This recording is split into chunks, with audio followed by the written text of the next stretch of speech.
Bueno, buenas tardes a todos, todas las personas que hoy nos van a acompañar en este Facebook Live.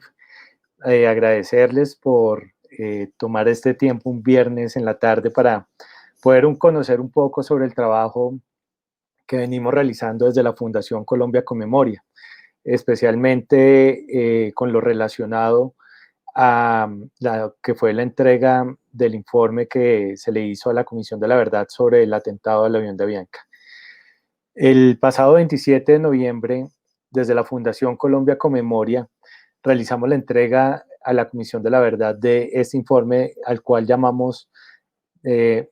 una mirada al caso del avión de Avianca, narcotráfico y narcoterrorismo en el marco del conflicto armado. Un ejercicio que había estado en mora después de 31 años de no tener una versión, digámoslo, oficial o cercana que nos acercara a nosotros como familiares de las víctimas del atentado del avión de Avianca a entender, digamos, cuáles son los hechos que rodearon este crimen donde perdieron la vida 107 personas. Pero además de eso, una forma de recuperar y contribuir a la reconstrucción de la memoria de no solamente este caso, sino a la comprensión de lo que fue el fenómeno del narcotráfico y el narcoterrorismo en el marco del conflicto armado. Algo que creo que por la cabeza y la memoria y el entendimiento de todos los colombianos es algo que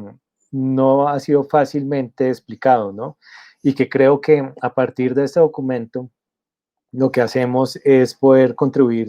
a un debate democrático, digámoslo así, en el cual se puede ampliar y la comprensión de lo que significa el conflicto armado y el papel que tuvo o que tuvieron los carteles de la droga específicamente durante la década de los 80 e inicios de los 90 en Colombia. En este sentido, desde la Fundación y con el apoyo del Centro Nacional de Memoria Histórica y sobre todo de los centros de memoria de Bogotá, Medellín y Cali, logramos promover que se hicieran 3 murales, uno en Bogotá, otro en Medellín y otro en Cali, que evocaran cada uno de los capítulos que conforman el informe que se le entregó a la Comisión de la Verdad, ¿sí? Y esto lo hicimos básicamente a partir de una reflexión, y es que para nosotros la verdad no debe estar metida en un documento, en un archivo, en un grupo específico de personas que puedan entender y puedan hacer la lectura del conflicto armado y que sea un tema netamente académico. Entendemos que la verdad tiene que llegar al ciudadano común, tiene que manejar un lenguaje mucho más cotidiano, un lenguaje que podamos nosotros entender y que nos, digamos, una como colombianos a entender ese tipo de fenómenos que ha habido durante toda la historia del conflicto armado colombiano. Y por esta razón decidimos vamos a hacer un ciclo de 3 Facebook Live, uno iniciando hoy para poder hablar sobre el mural que se elaboró en la ciudad de Medellín, otro el miércoles siguiente para hablar sobre el mural que se elaboró en Bogotá, y finalmente de hoy en 8, el próximo viernes 18, pues hablaremos sobre el mural que se hizo en Cali, ¿no?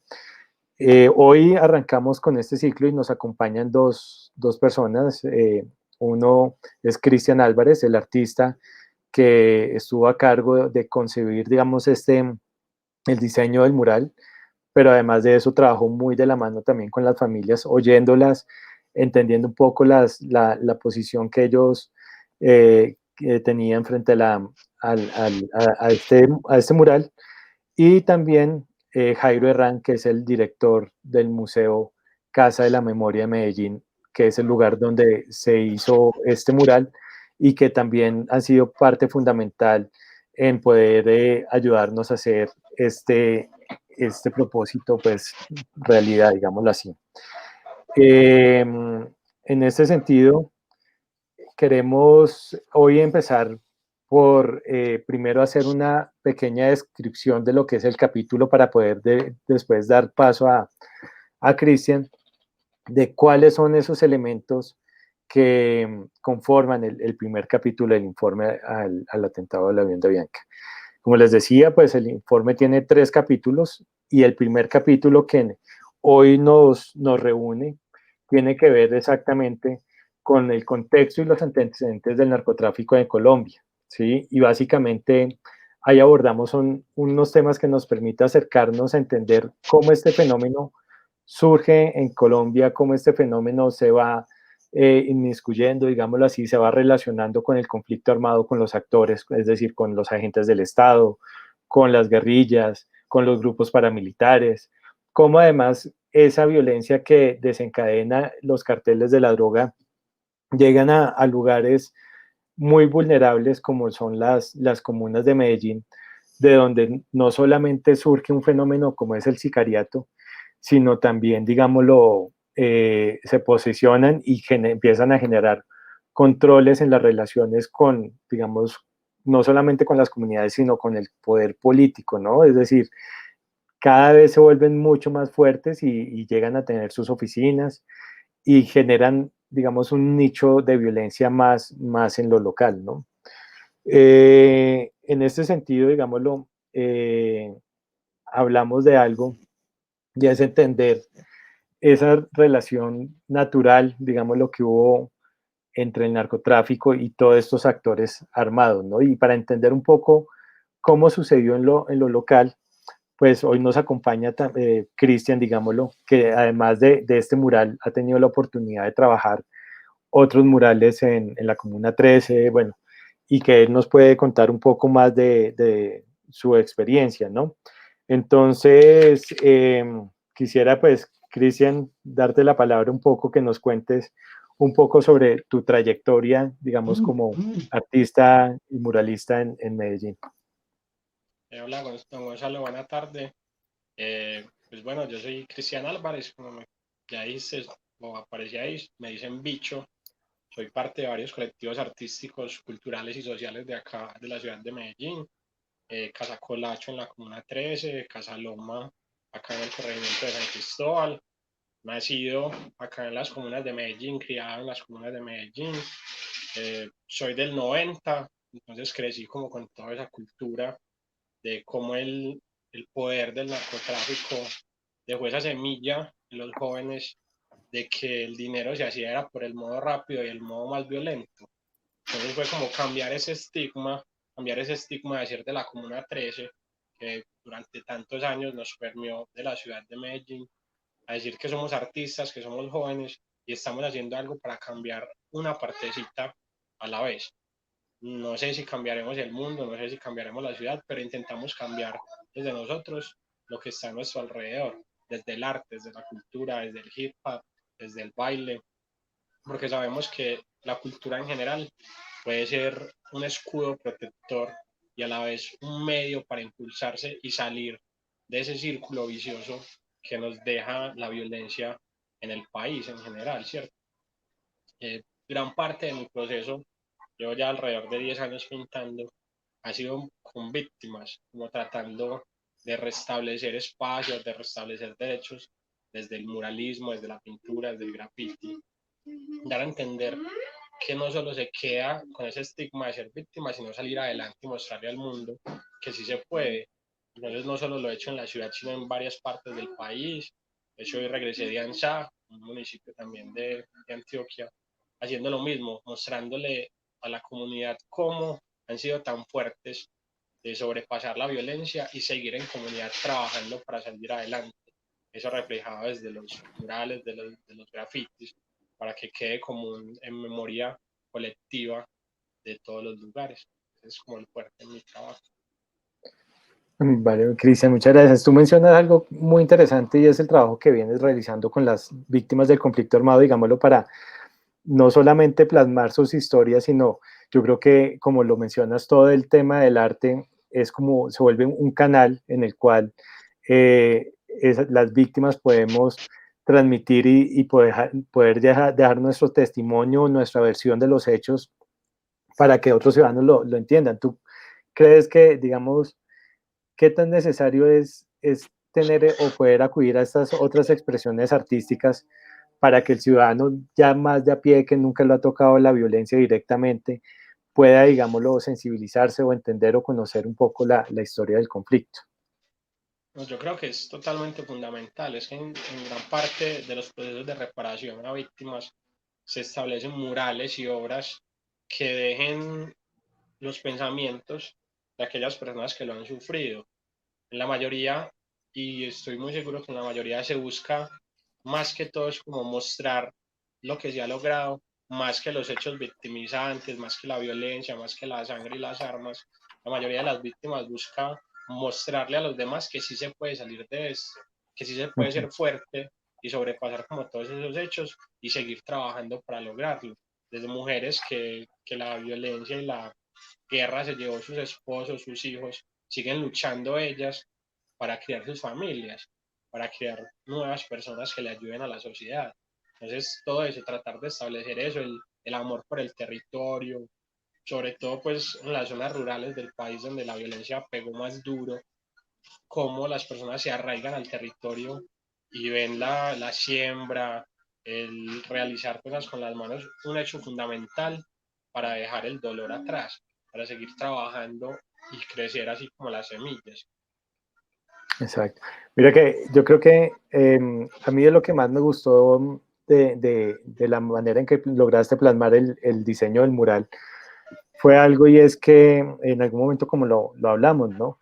El mural tiene, digamos, evoca, digamos, también lo que es una comuna en Medellín, ¿cierto? Y, y muchas veces nosotros cuando hablamos de las comunas de Medellín, sobre todo, por ejemplo, la Comuna 13, uno tiende a pensarlo o como a estigmatizar el territorio, ¿no? Pero es un territorio que, digamos, si bien ha estado como muy violentado, digamos, muy afectado, muy impactado por estos actores, digamos, digamos, estuvieron en la década de los 90 y todavía, digamos, se pueden estar presentes en algunos lugares.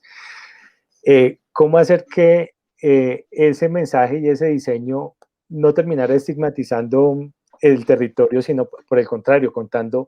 esa historia como de resiliencia y lo que tú dices, que hay una comunidad pues que empuja y hay una comunidad que es capaz de pararse y levantarse y salir adelante, ¿no? ¿Cómo fue ese reto y cómo lo lograste? Porque pues para mí eso, digamos, cuenta una historia muy bonita, ¿no? A mí me parece que lo más particular es que cuando se hace un diseño de las comunas, yo creo que la mayoría de las personas, pues primero cuando es de colores piensa en la comuna 13, pero se identifica con el territorio, con la forma de habitarlo, lo lleva a un recuerdo, sea que lo haya vivido, o sea que algún familiar lo haya vivido, y también recuerda la cultura, recuerda las fiestas, recuerda como todos los hechos bonitos, no solo lo malo, porque sí, por fuera de la comuna las personas siempre creen que adentro es como una guerra latente, como un círculo de muerte, como una zona oscura, pero los que habitamos, los que vivimos adentro sabemos que no es así. Sabemos que hay muchos hechos bonitos, que hay muchos niños, que hay ayuda en la comunidad, que se trabaja en comunidad, que se hacen los convites para hacer los caminos rurales, para que ayudarles la construcción de la casa a los familiares, de los amigos, de los vecinos. Y nosotros no estamos viviendo como dentro de un cementerio, ¿cierto? Nosotros florecemos, nosotros salimos a la ciudad y le mostramos que sí podemos y que si hay algo bueno dentro de las comunas, así como pasa en todas las periferias, puedo hablar del país, puedo hablar de Bogotá, donde hay mucho graffiti también, mucho muralismo en las zonas periféricas, la zona del sur sobre todo, y acá en Medellín, la mayoría de las comunas periféricas tienen mucho por mostrar, sobre todo en lo cultural, porque es que en los lugares donde hay más violencia es donde la comuna más, es donde son las comunas donde el arte y la cultura se vuelven más fuerte para resistir a esos hechos de violencia, porque es real, nosotros no nos dejamos vencer por la violencia. La violencia realmente nunca se acaba, toma otras formas, toma otras facetas, somos nosotros los que estamos ahí resistiendo todo el tiempo. Perfecto. Bueno, Cristian, vamos a presentar el video, digámoslo, que resume un poco el proceso de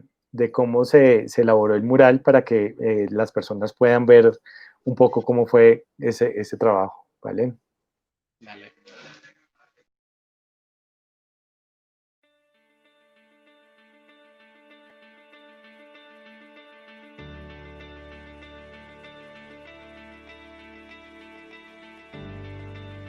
a pesar de todo lo que nos ha tocado vivir, hemos sido capaces de salir adelante, hemos sido capaces de sacar nuestros hijos adelante. A mí me quedó una hija de 4 años y fui capaz de seguir adelante con la vida, o sea, no nos dejamos derrotar por la violencia, como algo alusivo al hombre. No acabaron con nosotros, nos quitaron parte de nuestra vida, nos quitaron parte de nuestro corazón, pero sin embargo logramos salir adelante y seguimos adelante a pesar de la violencia que hoy en día todavía estamos viviendo.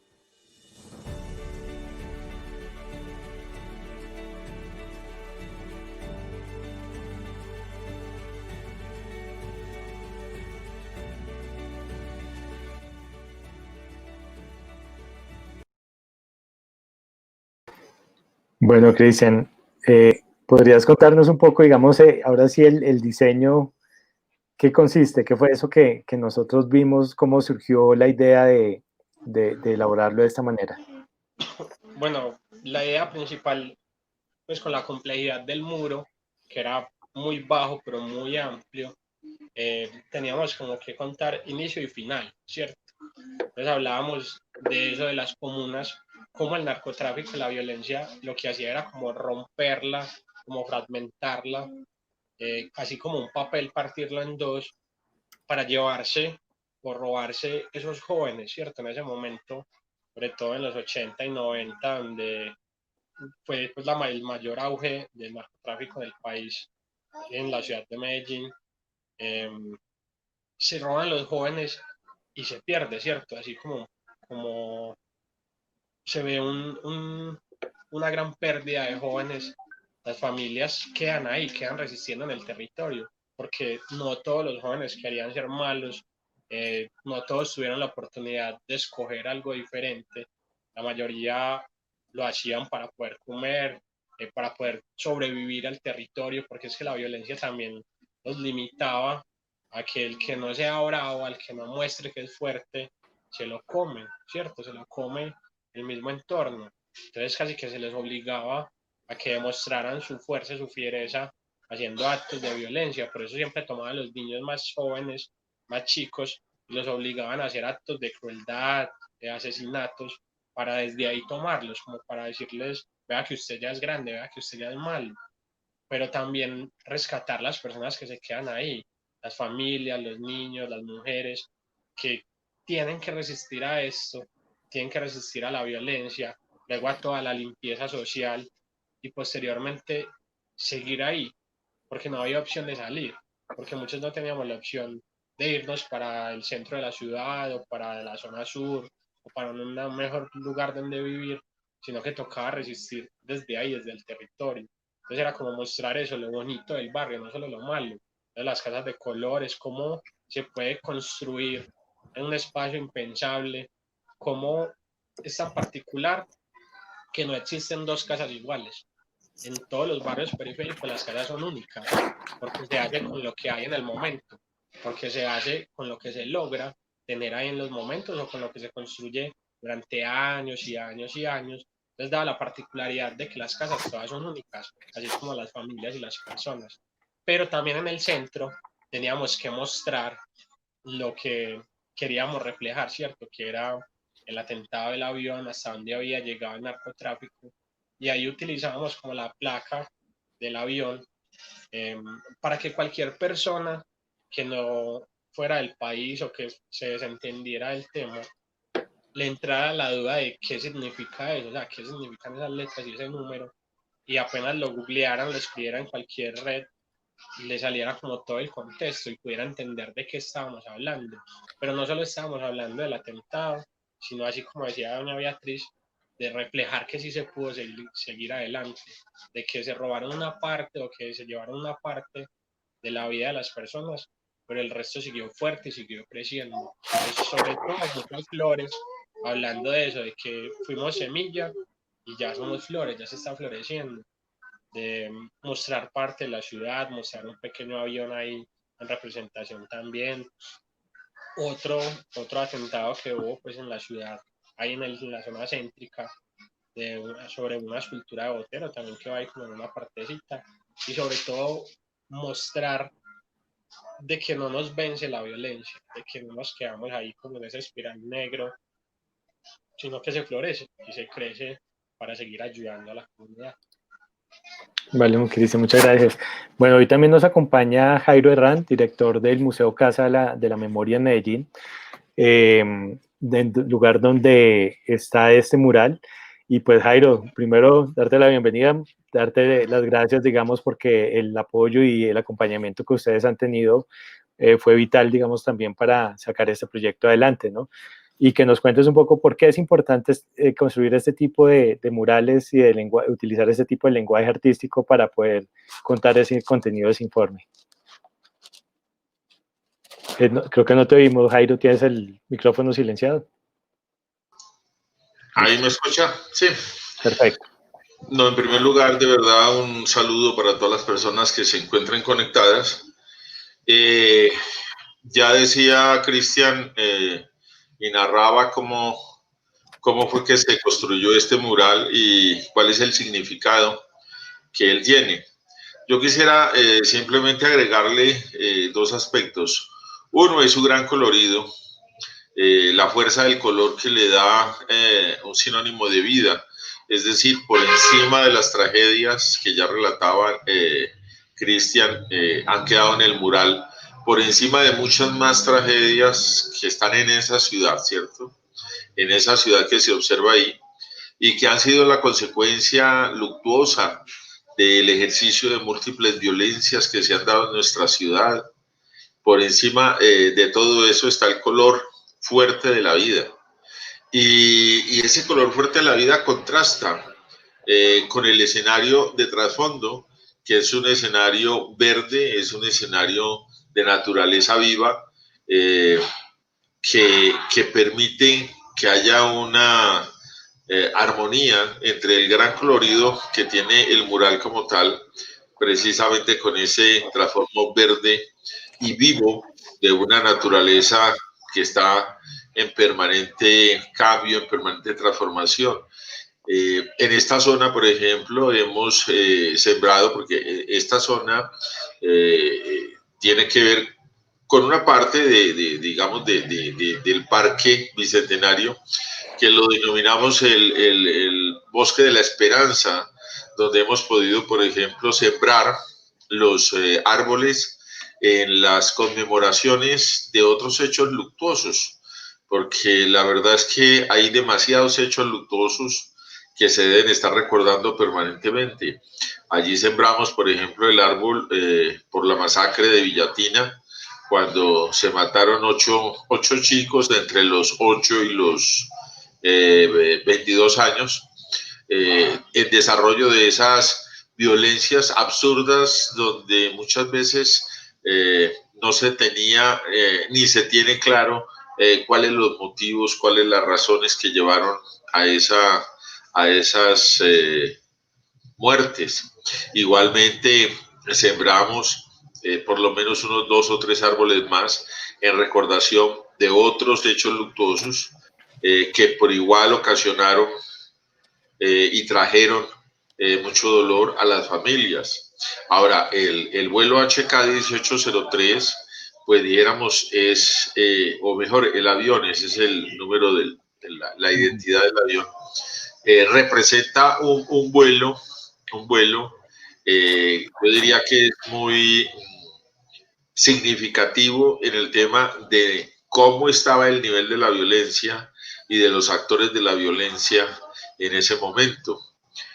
Una tragedia como esta, provocar una tragedia como esta, implica estar, yo diría, como en los confines del barbarismo en el cual se desarrolla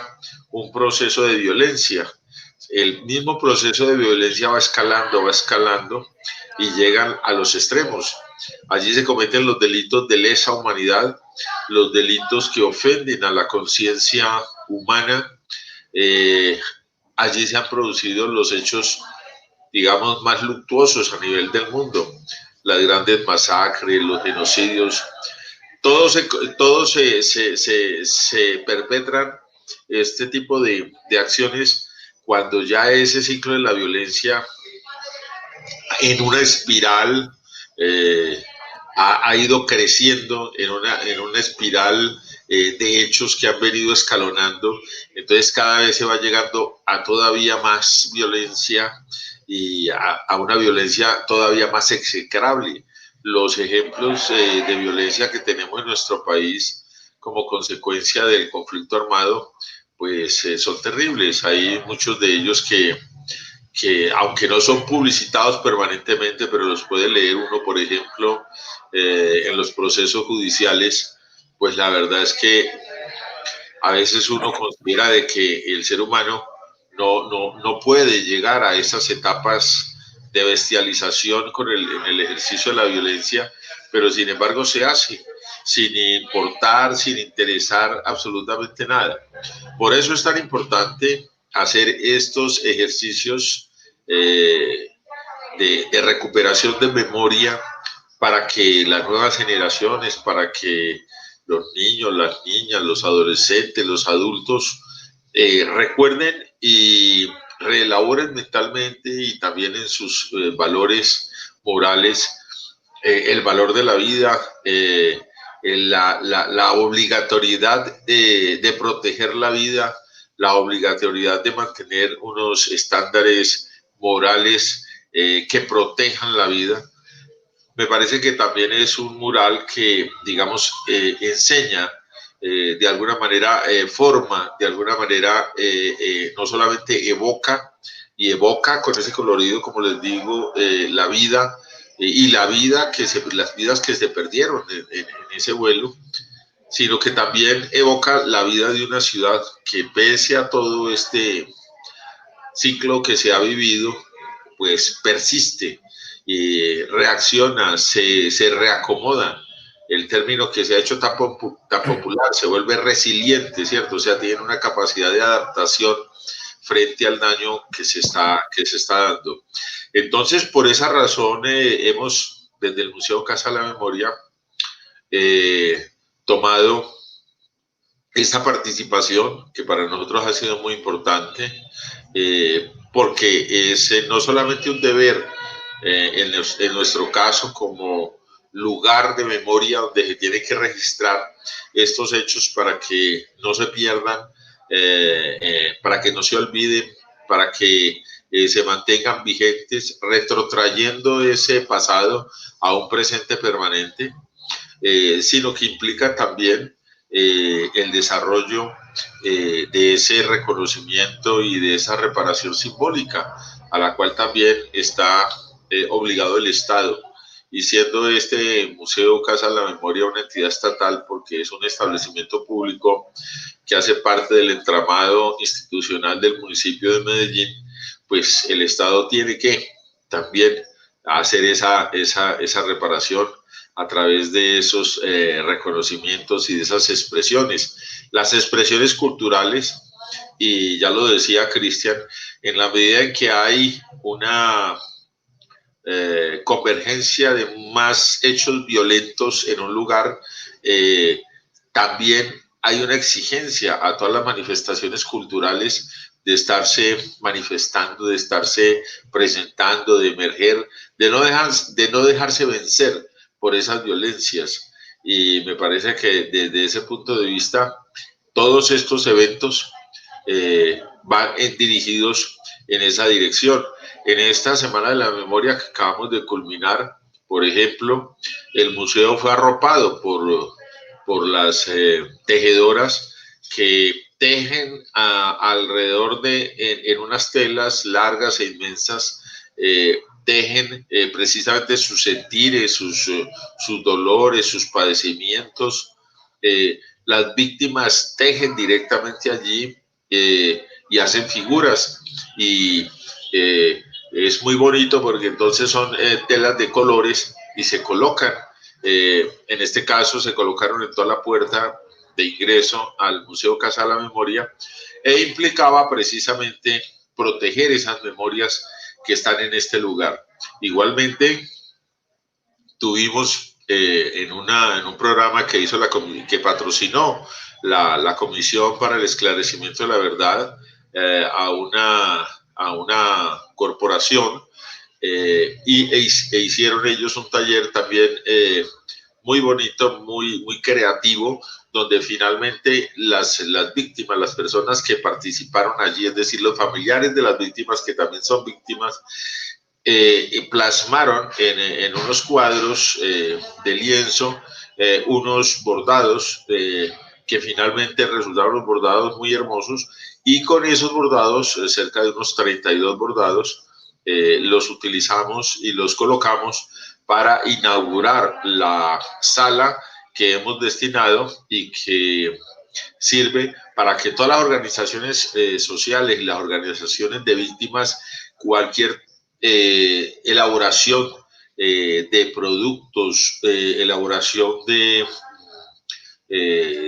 dijéramos, de algún tipo de mecanismo o de elemento que recuerde la memoria de los hechos luctuosos, las puedan colocar allí y las puedan exhibir, es decir, las obras que hagan las víctimas y sus organizaciones en virtud de este, dijéramos, deber también de la memoria, pues lo podrán exhibir allí, y allí se inaugura entonces esa sala, y está a disposición de las organizaciones que quieran en un momento dado exhibir sus obras, exhibir lo que ellas quieren expresar a través de cualquier tipo de elaboración artística, que puede ser la pintura, que puede ser la escultura, que puede ser cualquier arte plástica y cualquiera de las nuevas técnicas que se están usando. Entonces, Gonzalo, creo yo que ese es como el significado importante que tiene esta obra y que tiene este mural, y en esa línea proseguimos.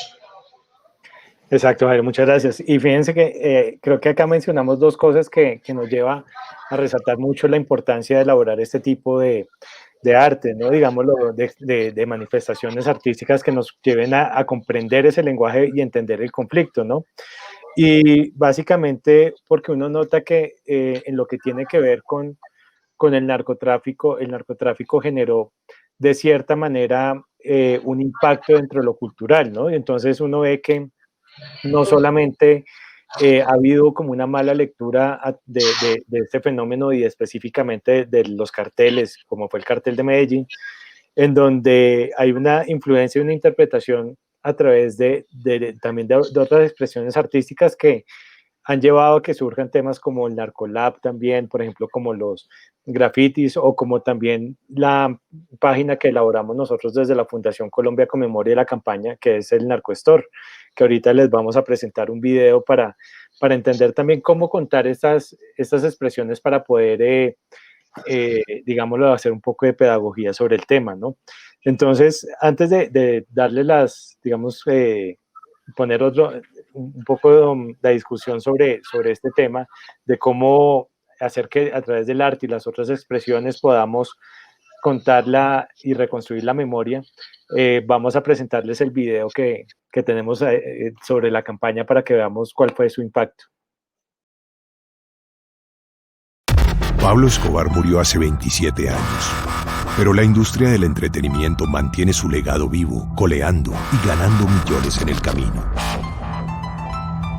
Como colombianos queríamos nuestra parte, así que lanzamos narcostore.com mundialmente, una tienda oficial con más de 200 productos inspirados en Pablo y los carteles colombianos, hechos a medida para el tamaño del orgullo narco. Los fans no se demoraron en llegar. Pero así como en las películas, nada es lo que parece. Cuando la gente quería comprar un producto, se enfrentaba con la realidad detrás de la admiración narco. Las historias que las películas y las series nunca contaron. Soy Magdalena Gómez, soy esposa de Nacho Vargas, fallecido en uno de los atentados de Pablo Escobar. Quisiera decirle que el proyecto de vida que creamos juntos lo he tratado de hacer en nombre de nuestro amor. Esposos, esposas, hijos e hijas víctimas del narcotráfico le pidieron a los compradores cambiar el destino del dinero. Te pido que por favor no inviertas tu dinero en artículos de este asesino. Puedes invertirlo en la Fundación Colombia con Memoria, que ayuda a las víctimas de la violencia. Un sitio de internet que ofrece prendas alusivos a Pablo Escobar generó polémica. Une campagne spectaculaire, en particulier Narcostore, spectacular campaign, especially to foreigners that idolize Pablo. Hay muchos jóvenes deseosos de ser Pablo Escobar porque no conocen la verdadera historia de él.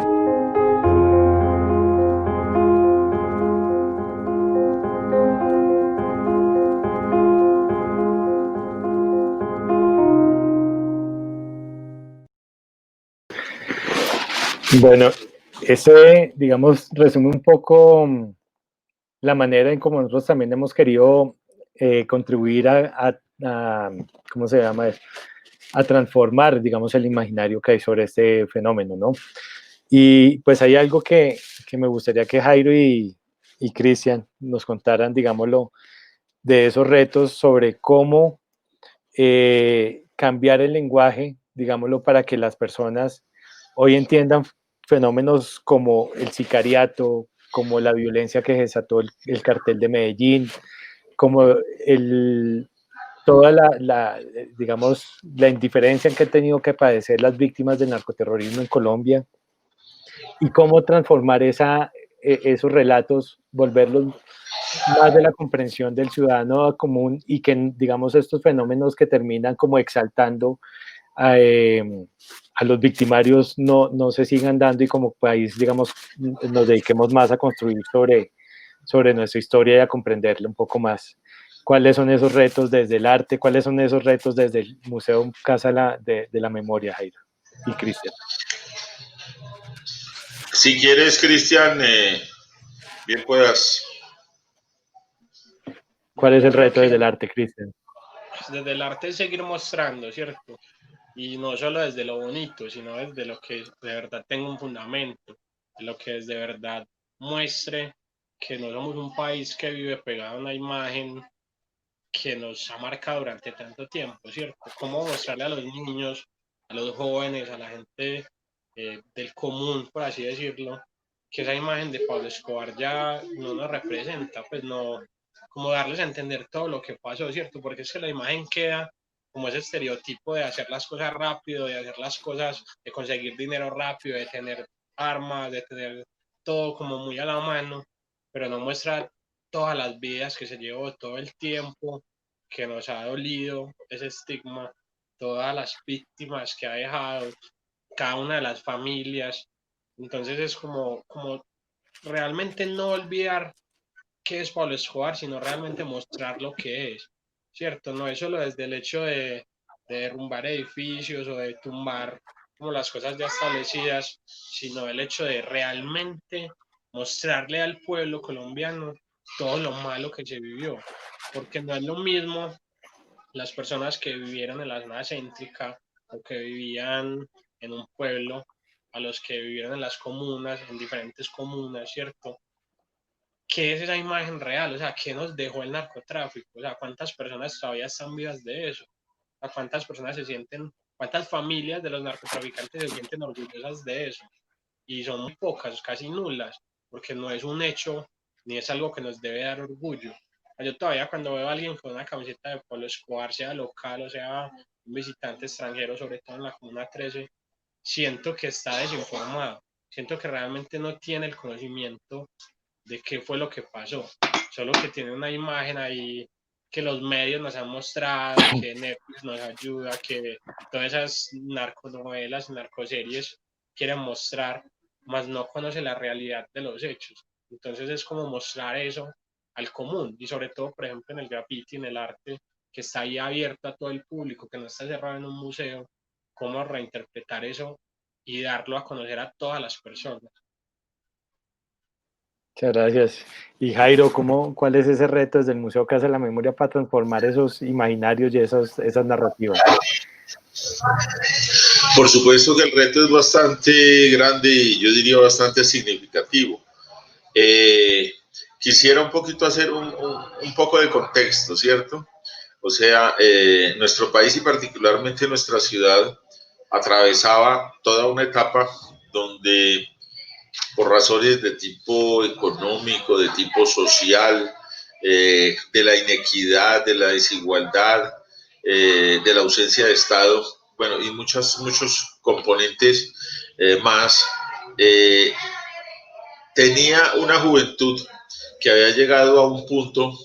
donde específicamente los jóvenes de las comunas populares no tenían ni se les avisoraba un futuro concreto. Es decir, no había suficientes presencia del Estado, no había oferta suficiente de educación, no había oferta de trabajo, la pobreza estaba allí rampante, las vicisitudes, las privaciones, etcétera. Dentro de ese panorama, dijéramos, crítico, entonces aparece la riqueza que genera el narcotráfico. Y eso permite de inmediato que comiencen a ser cooptados los jóvenes por esa nueva oferta que a cambio de esa pobreza, a cambio de esa soledad, a cambio de esa desazón, a cambio de esa angustia, a cambio de ese no futuro, como dice el libro de No nacimos para semilla de Alonso Salazar, a cambio de ese no tenemos futuro, no hay futuro para nosotros, se presenta un futuro que está enmarcado dentro de esas características de lo que yo he denominado la contracultura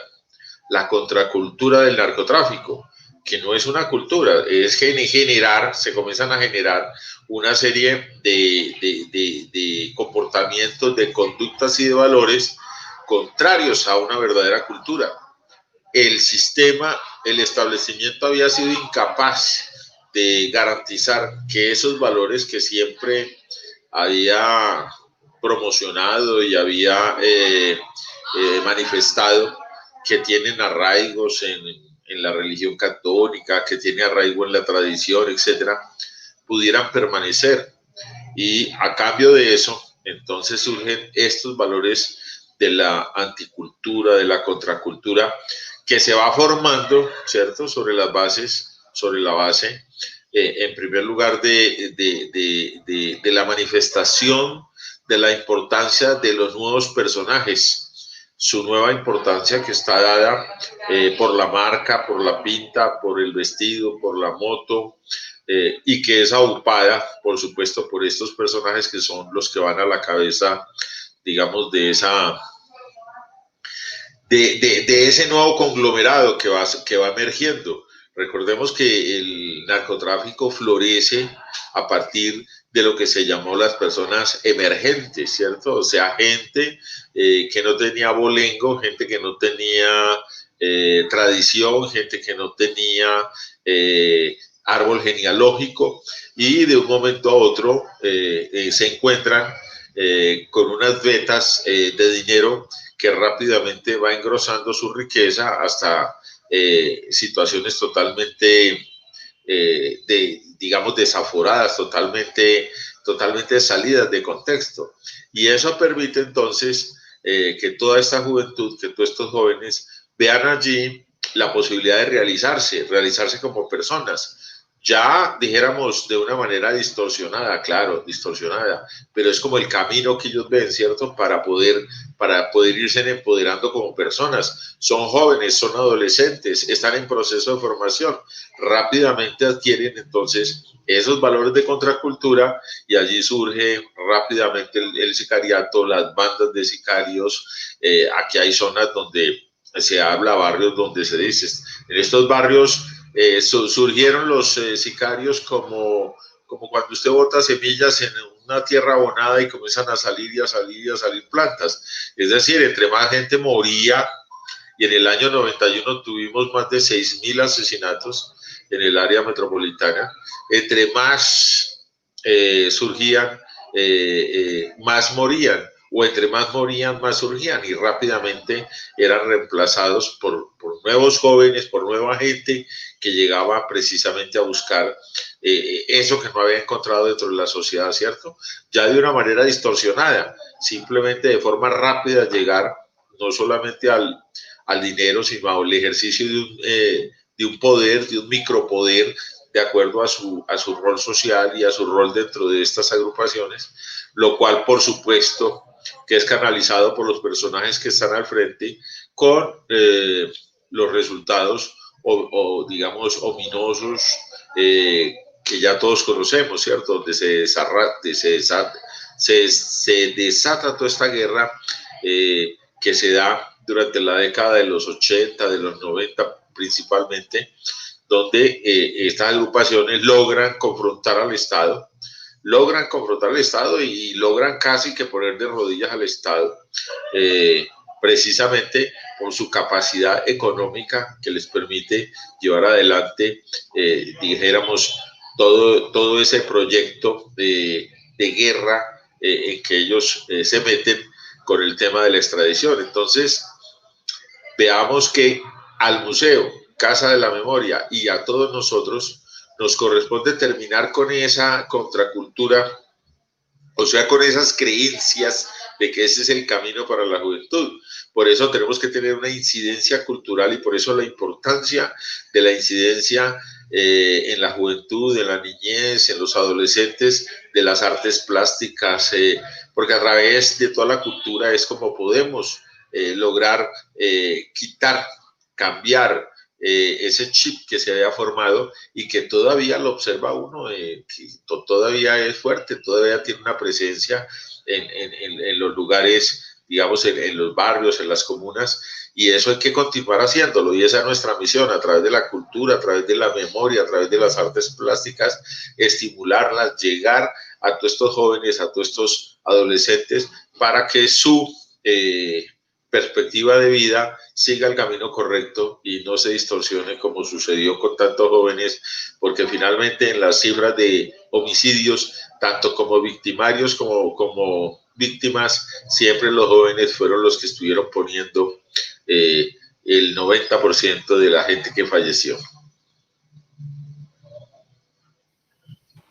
Muchas gracias, Jairo. Y Cristian, digamos que casi que con forma de conclusión uno podría entender acá que el narcotráfico tiene dos formas de manifestarse, digámoslo, no solamente dentro del marco del conflicto armado, sino desde el territorio, digámoslo,